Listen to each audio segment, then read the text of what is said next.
Break के बाद एक बार फिर से आप सभी का स्वागत है। देखिए, नोएडा के जेवर अंतर्राष्ट्रीय हवाई अड्डा के निर्माण के लिए जिन किसानों ने जमीन दी थी, पहली उड़ान से सभी किसान लखनऊ सीएम आवास पहुंचे, जहां उनका स्वागत किया गया है। सीएम योगी उनसे संवाद कर रहे हैं।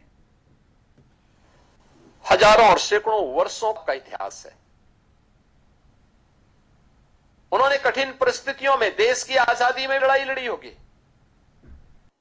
विपरीत परिस्थितियों को झेला, अपनी जमीन को बचा के रखा है। संभावनाएं नहीं थी, वह उस समय आवश्यक था, लेकिन जब वक्त आया सही समय पे सही निर्णय करने का, तो आपने वह निर्णय किया और आज नोएडा इंटरनेशनल एयरपोर्ट के बहाने जो भारत का सबसे बड़ा एयरपोर्ट बनने जा रहा है, कार्गो एमआरओ की फैसिलिटी, यानी भारत के अंदर अब तक एयरक्राफ्ट मेंटेनेंस, रिपेयर, ओवरऑलिंग की कोई सुविधा नहीं। इसके लिए सिंगापुर और दुबई आना पड़ता था।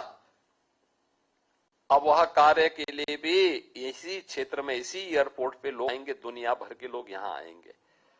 स्वाभाविक रूप से इसके लिए यहां के नौजवानों को ट्रेन करना, इंजीनियर के रूप में वहां बन सकें, काम कर सकें, वहां पर घर में ही उनको नौकरी मिल सके, इसकी संभावना आपके लिए बहुत ज्यादा है। ये जितना निवेश वहां आएगा, उसके लिए ट्रेन मैन पावर ये आज की आवश्यकता है। इसी के लिए यमुना अथॉरिटी ने वहां पे टाटा के साथ एक सेंटर ऑफ एक्सीलेंस लगभग 225 करोड़ रुपए की लागत से स्थापित करने की कार्रवाई को आगे बढ़ाया है। काफी बड़ा सेंटर, जिसमें सभी आज की आधुनिक तकनीक को वहां पे ट्रेनिंग देने, उसके सर्टिफिकेट, उसके डिप्लोमा, उसके डिग्री के कोर्सेज को आगे बढ़ाने का एक अवसर वहां के युवाओं के लिए होगा, उनके कौशल विकास के लिए होगा, उनकी स्किलिंग के लिए होगा। और इसके कारण वहां के नौजवानों को जुड़ने और उस जुड़ने के साथ ही वहां पे जो निवेश आएगा, वहां उनके लिए नौकरी प्राप्त करने का एक आधार भी बनेगा। यहां पे डिग्री कॉलेज की बात उन्होंने की।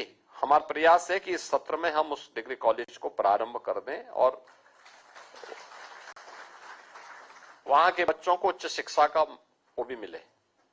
दो अन्य बातें आपने कही हैं, मेडिकल के लिए भी और एक स्पोर्ट्स के लिए भी।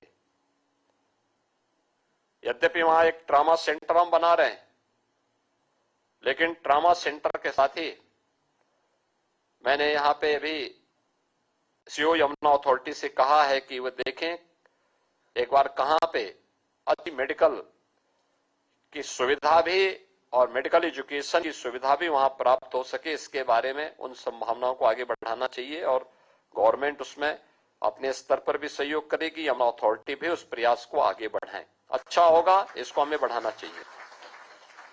स्टेडियम बने वहां पे, इंडोर स्टेडियम भी बने और बड़ा स्टेडियम बने। वो जो संभावनाएं वहां पे हैं, जो पोटेंशियल वहां पर है, उसका लाभ वहां के बच्चों को प्राप्त हो, वहां के यूथ को प्राप्त हो, वे आगे बढ़ सकें, देश के विकास में अपना योगदान दे सकें। ओलंपिक में एक पैरा ओलंपियन ने जैसे देश के लिए मेडल जीत करके एक नया इतिहास रचा है। अब इतिहास जेवर को जेवर के रूप में प्रस्तुत करने की ओर हम सबका आह्वान कर रहा है। और मुझे बहुत अच्छा लगा कि पहली फ्लाइट से आपने उस जेवर को उस इतिहास के साथ जोड़ने के लिए अपनी ही जमीन से फिर मुख्यमंत्री आवास तक की इस यात्रा में आप सब भागीदार बने हैं। और मुझे बहुत अच्छा लगा, 170 किसान